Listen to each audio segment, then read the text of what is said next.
भाग 19। दीवार के किनारे के कमरों में विजया की ज़मींदारी का कामकाज चलता था। उनके सामने ही घने पत्तों के लीची के पेड़ों की कतार थी, इसलिए रहने के घर के ऊपरी बरामदे से यह हिस्सा दिखाई नहीं पड़ता था। इसके सिवा पूर्व दिशा की दीवार में एक छोटा सा दरवाज़ा था, जिसमें से आने जाने पर कर्मचारियों में से कौन आ जा रहा है कुछ भी नहीं जाना जा सकता था। उस दिन से दयाल फिर नहीं आए। काम करने कचहरी में आते हैं या नहीं, विजया ने संकोच के कारण यह भी पता नहीं लगाया। रासबिहारी इस ओर पाँव नहीं रखते, वह किसी से पूछे बिना ही उसने मान लिया। बीच में एक दिन रासबिहारी 10-1 मिनट के लिए मिलने के लिए आए थे, लेकिन सामान्य रूप से बीमारी की 2-4 बातें छोड़कर उनसे और कोई बात नहीं हुई। मनुष्य के मन की बात तो अंतर्यामी ही जाने। जो प्रसन्नता और सहृदयता लेकर उस दिन रासबिहारी पुत्र के विरुद्ध वकालत कर गए थे, किसी अनजाने कारण से उनके विचार बदल गए हैं, यह निश्चित समझकर विजया उद्विग्न हो उठी। उसके दिन अतृप्त और अशांति में ही कट रहे थे। इसी तरह कई दिन बीत गए। तीसरे पहर विजया अपने घर के पास नदी के किनारे टहल आने के लिए अकेली बाहर निकल रही थी कि वृद्ध नायक कुछ बही खाते बगल में दबाए सामने आ खड़े हुए और भक्ति भाव से प्रणाम करके बोले, कहीं जा रही हैं माँ? कन्हैया सिंह कहाँ हैं? विजया ने हंसकर कहा, बस नदी किनारे टहलने जा रही हूँ, दरबान की ज़रूरत नहीं है। क्या आपको मेरी कोई आवश्यकता है? नायक ने कहा, हाँ थोड़ा सा काम था, लेकिन कल हो जाएगा। वह जाने लगा तो विजया दोबारा हंसकर पूछी, अगर थोड़ा सा ही काम है तो आज ही बताइए, इतने बही खाते लेकर कहाँ जा रहे हैं? आपके पास आया हूँ, पिछले वर्ष का हिसाब तैयार हो गया है, देखकर इस पर दस्तखत कर दीजिए। इसके सिवा छोटे बाबू ने हुक्म दिया है कि चालू वर्ष के रोज़ाना के जमा खर्च पर भी आपकी बही लेनी चाहिए। विजया हैरान होकर लौट आई और बाहर के कमरे में आकर बैठ गई। नायक ने बही खाते टेबल पर रख दिए। जब वह बही खोलने लगा तो विजया ने पूछा, यह हुक्म छोटे बाबू ने कब दिया? वृद्ध नायक कहते हैं, आज ही सवेरे दिया है। विजया, आज सवेरे वह आए थे? वृद्ध नायक, वह तो रोज ही आते हैं। विजया, इस समय कचहरी में है? नायक ने गर्दन हिलाकर कहा, मुझे भेजकर वह अभी अभी गए हैं। उस दिन का हंगामा किसी भी कर्मचारी से छिपा नहीं था। नायक ने विजया की बात का संकेत समझकर धीरे धीरे सारी बातें बताईं। विलास बिहारी रोज़ाना ठीक 11 बजे कचहरी में आ जाते हैं। किसी से कोई विशेष बातचीत नहीं करते, एकाग्रता से काम करके 5 बजे घर लौट जाते हैं। दयाल बाबू को तब तक के लिए छुट्टी दे दी गई है जब तक उनकी पत्नी ठीक ना हो जाए। विजया ने लज्जित मुंह से चुपचाप सारी कहानी सुनकर समझ लिया कि विलास ने नए नियम अत्यंत अभिमान के कारण या नाराज़गी के कारण ही जारी किए हैं। वह बोली, इन्हें रहने दीजिए, कल सवेरे आकर मेरे दस्तखत ले जाइएगा। नायक को विदा करके वह वहीं चुपचाप बैठी रही। बाहर दिन का प्रकाश धीरे धीरे मध्यम होने लगा। पड़ोसियों के घरों के शंखों की ध्वनि से संध्या का शांत आकाश गूंज उठा। जब बैरा हाथ में दीपक लिए कमरे में घुसा तो अंधेरे में मालकिन को अकेला बैठा देखकर चौंक उठा। विजया लज्जाकर उठ खड़ी हुई और फिर जैसे ही बाहर आई चकित रह गई, क्योंकि जिसे उसने अपनी आंखों से देखा वह उसकी कल्पना से भी परे था। क्या वह किसी कारण से या किसी छल से भी इस मकान में पैर रख सकता है? फिर भी उस धुंधले अंधेरे से उसे स्पष्ट दिखाई दिया कि उस दिन के उस साहब ने हैट सहित लगभग 6.5 फुट लंबे शरीर के साथ गेट के अंदर प्रवेश किया है और साधारण बंगाली से कम 2.5 गुने लंबे ठग भरता हुआ इसी ओर आ रहा है। आज उसे किसी पुलिस कर्मचारी का भ्रम नहीं हुआ, लेकिन आनंद की उस अपरिमित आलोकित रेखा को जैसे उसकी आकाश पाताल तक फैली निराशा और भय के अंधकार ने पलक मारते ही लील लिया। वृक्ष लताओं से घिरे टेढ़े तिरछे रास्ते से उसकी देह अवश्य अदृश्य होने लगी, लेकिन रास्ते के कंकड़ों में से उसके जूते की आवाज़ निरंतर निकट आने लगी। विजया ने मन ही मन सोचा कि उसे आदर सहित बैठाना भारी अन्याय है, लेकिन दरवाजे के बाहर से उपेक्षा सहित विदा कर देना भी तो कठिन है। इस संकटपूर्ण स्थिति से छुटकारा पाने का कोई उपाय नहीं सूझा। जब रास्ते के मोड़ पर कामणी वृक्ष के पास वह लंबा सरल सुंदर देह उसके सामने आ गई, वह मुड़कर तेजी से अपने कमरे में चली गई। वृद्ध नायक अपनी धुन में जा रहा था। साहब को देखकर घबरा उठा, लेकिन साहब के प्रश्न से उसने उन्हें पहचान लिया और तब इत्मीनान और निर्भय होकर उत्तर दिया, हाँ, वह बाहर के कमरे में ही बैठी हैं। इसके बाद वह चला गया। विजया ने प्रश्न और उत्तर दोनों ही सुने। पल भर बाद ही कमरे में पहुंचकर नरेंद्र ने नमस्कार किया। उसने छड़ी और टोपी टेबल पर रखकर हंसते हुए कहा, मैं देखता हूँ मेरी दवा का आश्चर्यजनक फल हुआ है। वाह! विजया ने सोचा ही था वह आंखें उठाकर नरेंद्र को देख नहीं सकेगी, उसके प्रश्न का उत्तर भी न दे पाएगी, लेकिन उसकी आवाज़ सुनते ही विजया की दुविधा और संकोच ही इंद्रजाल की तरह गायब नहीं हो गया, बल्कि उसके हृदय के अंधेरे अनजाने कोने में वीणा के तारों पर जैसे बिना जाने किसी ने उंगली फेर दी। पल भर में ही विजया सब कुछ भूलकर बोल उठी, किस तरह जाना, मुझे देखकर या किसी से सुनकर? नरेंद्र बोला, सुनकर क्यों? आपने क्या दयाल बाबू से सुना नहीं कि मेरी दवा खानी भी नहीं पड़ती, केवल प्रेस्क्रिप्शन के ऊपर एक बार आंखें फिराकर उसे फाड़ कर फेंक देने से ही आधा आराम हो जाता है।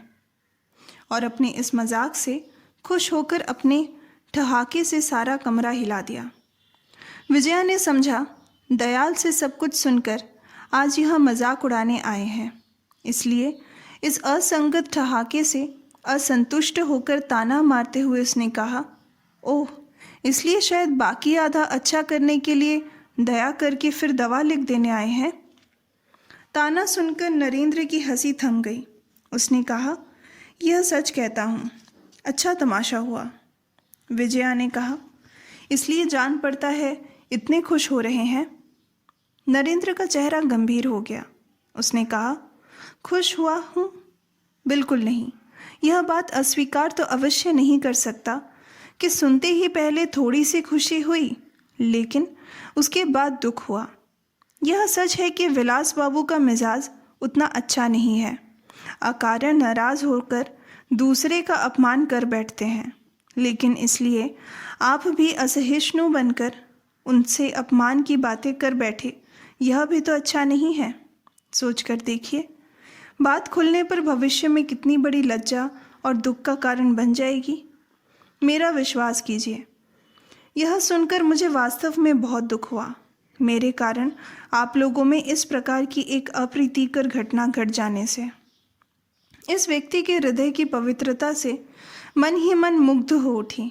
फिर भी परिहास के अंदाज में बोली, लेकिन हंसी भी तो रोक नहीं पा रहे हैं, कहकर वह स्वयं भी हंस पड़ी। नरेंद्र ने अत्यंत गंभीर होकर कहा, आप बार बार ऐसा क्यों सोचती हैं? सचमुच ही मैं बहुत दुखी हुआ हूँ, लेकिन उस समय आप लोगों के संबंध में कुछ भी नहीं जानता था। थोड़ी देर चुपचाप रहकर उसने कहा, उस दिन ही नीचे उनके पिताजी ने सारा हाल सुनाकर कहा था कि यह सब ईर्ष्या की करामात है। दयाल बाबू ने भी कल यही कहा। सुनकर मुझे कितनी लज्जा महसूस हुई, कह नहीं सकता।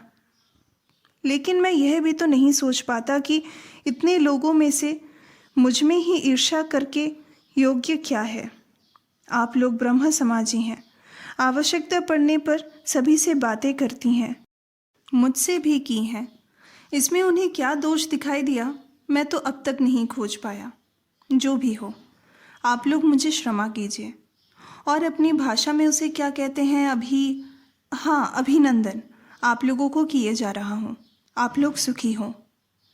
विजया ने महसूस किया कि उसने उसे दिन के अपने आचरण का उल्लेख करके भी अपने आचरण की ओर हल्का सा भी इशारा नहीं किया, लेकिन उसकी अंतिम बात से विजया की आंखें छलक उठी।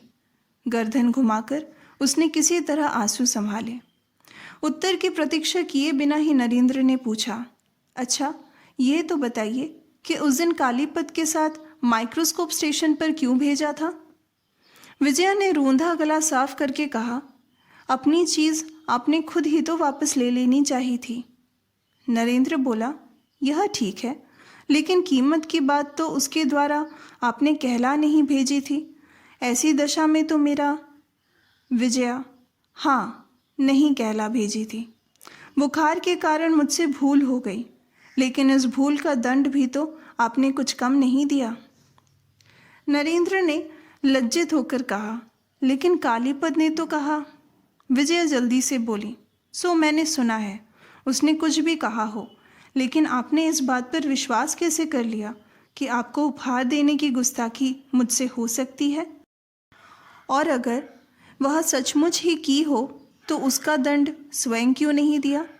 नौकर के द्वारा क्यों अपमान किया? आपका मैंने क्या बिगाड़ा था? कहते कहते ही उसका गला रूंध गया। नरेंद्र ने लज्जा और आश्चर्य से विजया के मुंह की ओर देखा। वह गर्दन घुमाकर खिड़की के बाहर ताक रही है। उसके मुंह पर नज़र नहीं पड़ी केवल उसके गले की हीरे की कंठी के थोड़े से भाग पर।